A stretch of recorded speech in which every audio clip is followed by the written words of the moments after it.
accumulate more kapag ka meron pa. Pero done na ako doon sa prismatic. Almost done. So what's the next project? What's the next project? What's the next big project? And sabihin ko sa inyo, ulitin ko sa inyo, I didn't buy enough. Yan ang error ko. I did not buy enough.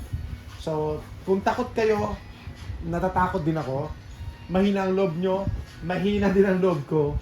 So, na-outgrown ko lang yung mahina ang loob. Na-outgrown ko lang din. Ay, syempre, ayan, side hustle lang naman po ito talaga. So, meron naman po talaga tayong ibang trabaho pa. So medyo, ang tawag dito, medyo punong-puno na yung utak ng trabaho, ng challenge sa buhay. Pero okay lang. Kaya divided yung attention. What I'm trying to say is divided yung attention natin. But, ayan, dito focus tayo ulit dito sa Ascended Heroes. Next project is Ascended Heroes. Ayan. Market price. So, magkano ako bibili ng Ascended Heroes?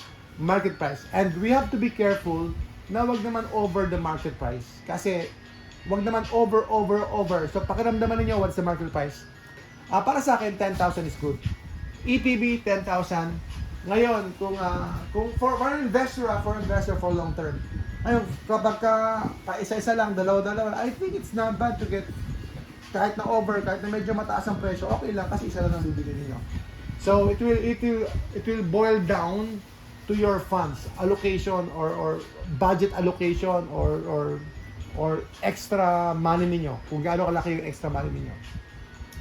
But for me, ayan, kapag ang pull rate po high, sabi ni Ma'am Maris, high po yung pull rate, hindi po magmamahal yung mga cards. Generally speaking. So, merong exemption, pero generally speaking, hindi po masyadong magmamahal ang mga cards kapag mataas po yung pull rates. And then, ayan, next project ko, Ascended Heroes. And kahit bilhin ko siya ng 10, 12,000, kung maganda yung condition ng box, okay lang ako. Bumagsak man siya ng 8,000, that's it, yun na yun. Hindi na babagsak ng 5,000 yan. I don't think babagsak ng 5,000. Kalokohan na lang kapag babagsak ng gano'n. Hindi po babagsak ng gano'n. 5,000? No way.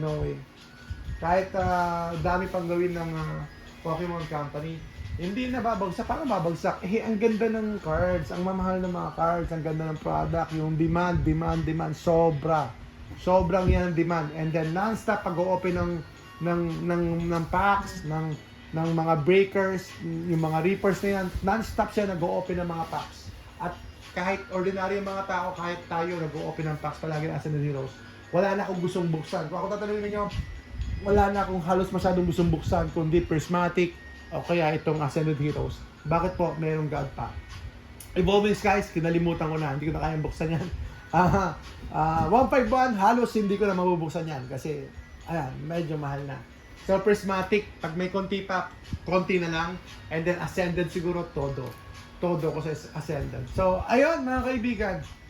Yan ang next project ko. Next project is Ascended Heroes. Kaso nga lang, syempre, wag mag-ingat lang kayo magpumasis ng malaki. Halimbawa, bibili ka lang ng 50 ETBs, tapos 14,000 yung bibiliin. Medyo mag-iingat ako ng konti kasi malaki-laki pera na yun. Or 30 pieces na ETBs, medyo malaki lang. Ngayon, isa-isa lang, okay lang, isa-isa lang. Ako lang. Ano po ang ginagawa ko ngayon? So, ayan, pakikita ko sa inyo Ascended Heroes. Accumulate tayo. Where I'm not really selling. Ang mga binibenta ko lang po yung mga damaged boxes natin. And then, I'm keeping some damaged boxes for experimental. I've proven it. I've proven it in the past na it's okay for sealed collection yung mga damage. You can sell it for less, but I'm experimenting it even further na papatunayan ko sa inyo na okay lang kahit na may damage. Pero syempre, yung pera mo ay hindi masyadong malaki yung kita mo or potential nun compared sa mint. Hindi masyadong malaki, pero at least better yon kaysa bumili ako ng product na mint na, halimbawa, for example, bibili ako ng mint na Stellar Crown. Mint siya. Compare ko siya sa sa damage na ATB ng Ascended Heroes or Prismatic Evolutions. So, which one will make better returns at the end of the day, at the end of the year, at the end of 2 years, at the end of 3 years? So, which one will make better returns? For me, yung the damage prismatic. So, where are you going to park your money? Saan mo ipapark yung pera mo? So, doon na lang ako sa quality set na medyo damage yung box. So, experiment to hindi ko kayo kino-convince. I will try to experiment on it. Kasi, yun po yung available sa akin. Yun po yung available sa akin. So, kung ano yung available, then I have to deal with it. Yun yung available eh. Kung may meat, then better. Pero kung wala nga meat, ano magagawa ko? So, ayan. So, ito yung mga ascended natin. Meron pa ascended doon Meron pa iba. Ayan, ascended natin yan. Poster for sealed na po yan. Tago ko na yan. Siguro magbubukas pa ako ng iba, ng ilan. And then yung ano natin yan, bubuksan natin yung marami dyan. Ayan, nagbibenta-benta lang ako pa isa-isa. Pero tsaka yun, may mga ascended tayo dyan. And then may mga case tayo na ascended. Ilang piraso lang naman. So meron pa, ito ba, ascended, pakita natin. Ayan. Ascended. The next project ko, next project. So, how about Chaos Rising, sabi ni Sir? Parang marami ayan, tingnan yung ascended ko.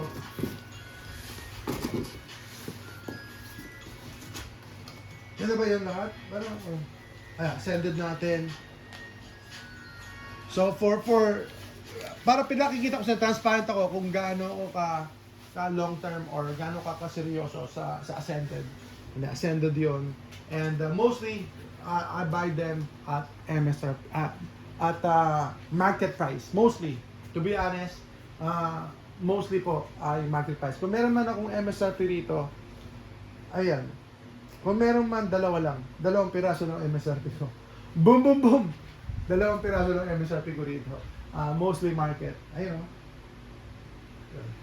mostly market price po ito. And I will keep on buying market price. Okay lang. Kasi, ganoon eh. Kung merong MSRP, better, the best. Pero wala. So, yan po ang sinasabi ko sa inyo. Wag kayong tawag dito, madidismaya or aatras sa isang deal dahil hindi MSRP. So, I'm telling you, kung meron chance, opportunity, may potential, then go ahead. Go ahead. Boom, boom, boom. Especially po kung long term kayo. Long term. Ako, hindi naman, ako more or less long term yung goal ko, pero yung dream ko long term, pero dahil po sa customers natin, and dahil po sa we are a seller, so naiipit tayo.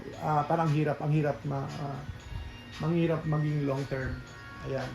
Siguro yun makakalimutan ko. Hopefully in the future may makalimutan akong products. Ayun na lang po ang maging generational wealth para sa mga anak ko. Ano yung sino yung nagbebenta? Yung nagbebenta na hindi din siya makapang long term. Meron nagbebenta nagpapamigay palagi ng binder ba yun? Nagbibigay ng binder? Nagbibigay siya ng binder palagi. Meron siyang store, meron siyang local card store. Hindi siya nakakapag-sealed kasi nga po, ayun, seller siya. So, sinasabi niya na hindi siya kasi, ganun din po si Poco NE. I think Poco NE is ganun din, hindi rin siya totally sealed kasi seller siya. So, nagbebenta muna siya. So, ganun din po tayo mga kaibigan. Although experiment ko rin yung ibang products natin. Naka-experiment naman na po tayo na may ibang long term kung is it going to be better talaga yung long term o yung flipping lang po. So when we talk about flipping, more or less ako baka sabihin niyo flipping, hindi po tayo flipper. Siguro talaga a mixture of in the sense na binili ko, bebenta ko agad, hindi po. More or less ganito. Ulitin ko bibiling ko ngayon sa loob po ng 6 na buwan hanggang 1 taon, saka ko pa lang siya bibenta. Okay? So, ayun, sinasabi ko sa inyo Boom, boom, boom!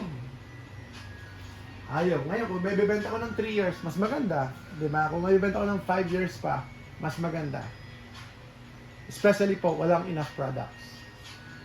So, yung iba naman kasi, halimbawa, yung iba ayun, bibilin lang nila, tapos benta ka agad. Wala pang isang oras, wala pang isang araw, benta ka agad. Ayun, mga kaibigan. Boom, boom, boom! Tayo, most ng ginagawa natin ay, ayun, sinabi ko na sa inyo. Ayaw na ulitin. Boom, boom, boom! Transparency, ha? Tignan nyo, ha? Transparent tayo, ha? How much Evolving Sky Stadium sold na po? Sold na po natin. Wala na po, ipapadala na po namin ngayon. Papadala na po namin ngayon, Evolving Sky Stadium. Nakakatuwa ang high-ticketed products, sealed items, nakakatuwa. Kasi nga po, pataas lang po ng pataas yung presyo nila. Parang nakabangko yung pera mo. Andyan yung product, nakabangko. Tulad ito, Evolving Skies natin, Evolving Skies. XY. Dapat binili ko na ngayon Cosmic Eclipse. Merong available na Cosmic Eclipse eh. Dapat binili ko na po. Dapat nabili ko na yung Cosmic Eclipse, hindi ko nabenta yung Cosmic Eclipse. Sayang. Hindi ko nabili. Sayang, nabili ko sana yung Cosmic Eclipse. Ang ganda sana nun. Kaso nga lang, medyo overpriced pala. O kaya hindi ko binibili kasi overpriced siya. Binibenta siya ng $4,400. So magkano yun? Overpriced para bumagsak ka parang yun. Kaya ako sinasabi maganda yung XY or yung high-ticketed product. Kasi lalo na kapag seal, ano lang siya, binili ko siya ng sabihin na natin, nabili ko siya ng $2,000.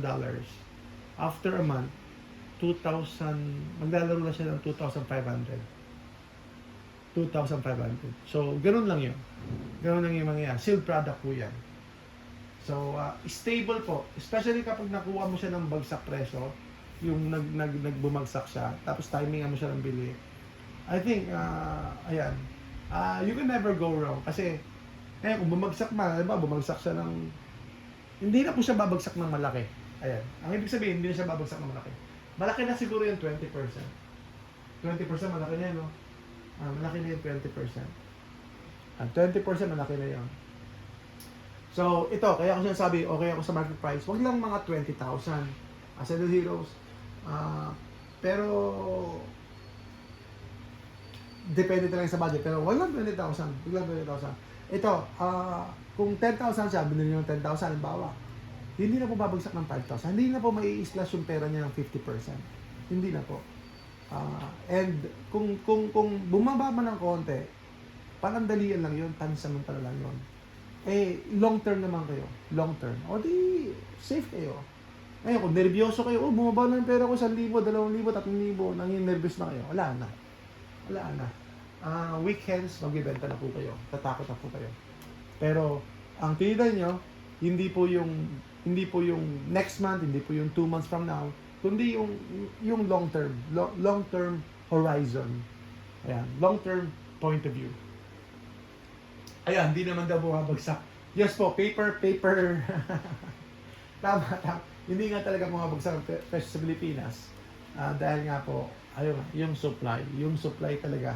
And mas marami yung demand. Kasi nga, may mga high-end collector din. Halimbawa, may mga booster box silang binubuo. And who would have known? Akala ko, who would have known? Hindi ko rin po alam eh. Kasi I've been into collectibles noon pa man. I've been into collectibles. Medyo mahina lang ang loob. Pero hindi ko akalain sa Pilipinas pala, may mga nagko-collect din talaga ng high-end, ng mga mahal. And then I can see some posts na yung mga cards worth millions of pesos. Wow, di ba? So may mga high-end collectors din po talaga sa Pilipinas. Mga kaibigan. At darating din kayo doon.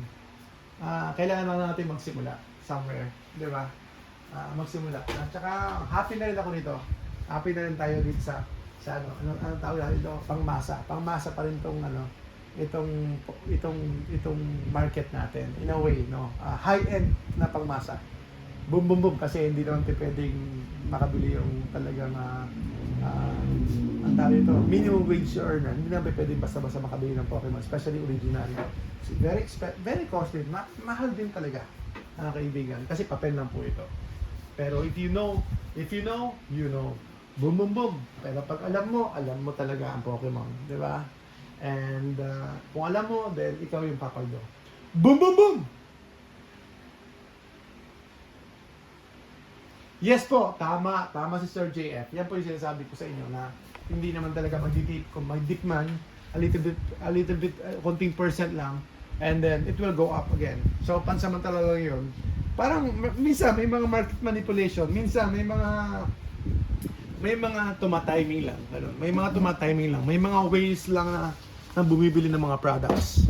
Alright, boom boom boom! For sale! For sale po, AH Boss. Hindi po for sale, pero meron pa ba tayong poster na for sale? Mga damaged boxes po. Damaged boxes. Ako, ang priority sa Ascended, syempre ETB, di ba? ETB. Pero okay na ako sa secondary products. Okay na ako sa poster. Okay na ako basta merong Ascended. Boom boom boom! Ayan, himas muna tayo kay Dakilang Kalbo. Ayan, Dakilang Kalbo. Ayan, talaga. Ayan, alam nyo na yung market sa Pilipinas, hindi na bumabagsak. Talaga namang mahirap bumagsak sa Pilipinas. Kasi nga, yung supply, walang masyadong supply. Especially po yung mga older sets na yan. And then, ayun, dami ko tuloy naalala ang mga products natin na binenta lang natin. Alright, ano pa mga items natin dito? So, may for sale pa tayo dito. Ayun, naka-plastic cover na po. Pin-plastic cover ko na po ito. Damage din po ito, pero pin-plastic cover ko na po. So, for long term na tayo, long term na tayo. So, okay na ako dito kasi ganda naman ng illustration eh. Ang ganda naman ng promo eh. Ano for sale? Ayan, for sale natin to. Mint tayo dito. 1.5 last ETB ko to, for sale na yan. Billion Stars, not bad. Billion Stars, not bad. Paradox Leaf, binebenta ko yan. Okay na. Tignan natin to. Ito, pina-plastic cover ko na po ito. Plastic cover na for long term tayo. May damage po ito, meron pa akong available nito. Meron pa tayo available? Wala na, Nisa? Ayan, damage na po siya. Ayan, for long term na yan. Long term na. And yung isa nating customer, galing po sa poster, nakakuha ng Forest Pikachu.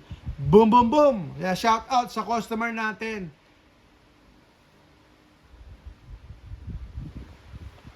Ayan, ang ating Evolving Skies na stadium na benta ko po ng I think 38.5 or 39. Pa 39.5 kaya? 39.5. Parang 39.5. 38 na. 38,500 po. Evolving Skies, mga kaibigan. And ano lang yun? Pataas, baba lang yun. Taas, baba lang yun. Stable na po siya. So, ayun. You can never go wrong. Bakit po? Na-enjoy mo na eh. Na-enjoy mo na yung product. Nakikita mo, naka-display na yan. So, mag-isip kayo ng display ninyo. Na tumataas ang buong value, di ba? So, rarely seen yan. Rarely seen. At hindi po nawawala yung value. So, bumili ka ng dining table mo. Bumili ka ng cabinet ng TV mo. Bababa ang value ng mga yan. Alam mo, bumili ka ng, sa bagay, may mga utility naman. Okay, gumamit ka ng isang upuan. Bumili ka ng isang upuan na hindi mo gagamitin. Naka-display lang. Display lang ng upuan. May nakikita ko upuan na gano'n, naka-display lang. Babagsak din ang presyo nun. Pero itong Pokemon na ito, ayan, hawakan mo, enjoy mo, titigan mo, i-display mo. Ayun, pag nakikita mo tuwing umaga, ngiti-ngiti ka, para kang baliw. O, di ba? Ay, kasi gusto mo eh. Enjoy ka sa Pokemon eh, di ba? Pero pagkalipas ng 3 taon, pagkalipas ng 5 taon, yung pera mo pala nanganak na. Nanganak na yung pera mo. So, ayun po, mga kaibigan, mga kababayan ka Pokemon. Pero syempre, may risk ha, may risk. Nasa magandang market tayo ngayon. So, lagi maganda yung kwento. Laging pataas ang pataas. Pero, may risk po yan. May risk po palagi. Okay, mga promo cards, huwag nyo kalimutan. Priority ko yun po ang promo cards. Huwag nyo kalimutan. So, mag-ipon tayo ng mga promo cards. Tignan nyo ito. Alam nyo ba ito, pinamimigay ko lang ito? Pinamimigay ko lang po ito. Pinamimigay ko lang po ito. Freebie ko po ito. Sa mahabang panahon, freebie ko po ito. Meron po akong around siguro 30 pieces to 50 pieces na ganito. Freebie ko lang po ito. Freebie ko lang. Pero ngayon, magkano na po siya ngayon? So, ayan. Nagmahal na po ito. Nagmahal na rin po ito. And then, same thing with Snorlax. Freebie ko lang din po yun. Freebie ko lang din po yung Snorlax ng, ito. Yung promo. Yung promo niyan. Yung promo ng ETB. Freebie ko lang po ito. Kasi 150 lang yan. 100 pesos lang yan dati. Pini-freebie ko yan. Ito po. Pero ang mahal na ngayon, boom, boom, boom! Let's go! Ayan, dips na po kayo. Wala naman tayong presyo. Ito, I think 17.5 tayo dito. 17.5 Paradox Reef. And then, Brilliant Stars, binibenta ko ng 39K. 39K. Mint kasi yan eh. Extra mint po kasi yan. Extra mint. Paldea Evolve, 3.5 tayo dyan. Stellar Crown siguro 9,000 tayo. Ito medyo tinaasan ko ang presyo kasi last na talaga eh. Naiiyak na ako. Na-dips na to, Lost Origin, di ba? And then, may dips para sa atin ng mga box natin. So, benta ko na rin siguro yung Vivid Voltage ko, Darkness Ablaze. So, focus muna ako sa Pokemon Center. Boom, boom, boom! Mga kaibigan, mga kababayan ka Pokemon. Ano yan? Mas maganda kung full payment to, yung 1.5 kasi kapag hulugan, mukhang pag natapos ng bayaran nito, mukhang 50,000 na siya. So yun po ang possibility niyan. Habang tumatagal, nag-i-increase na ng value. So, yung last na sale ko nito, hindi ko akalain na ganyan ang presyo niyan. Yung last sale, kaya ko yung huling binenta, January lang ata eh. Kabibenta ko lang nito, a few months ago lang. Nabenta ko lang ata ng 25. Parang ganun. Walang 30. So, grabe at tinaas ng 1.5 man. Kala ko ang grabe sa hospital lang. Pati pala sa Pokemon, grabe din. Boom, boom, boom! Woo! Let's go! Black Bolt. Ito ang Black Bolt, hindi ko rin po alam. Pero pwede pa ako magbenta ng isa. Siguro, gawin ko na lang, isang ETB. Gawin ko na lang, firm ako sagad 8,000. Isang box na lang kasi hindi ko alam kung ano nangyayari ngayon sa Mega Evolution. Hindi ko alam. Weird po na market. Ang weird na market. Yung Black Bolt, Mega Evolution, yung mga newer sets, even Destined Rivals, yung mga newer later SV at saka newer Mega Evolution sets. Medyo weird. Ang mamahal po ng mga pricing nila.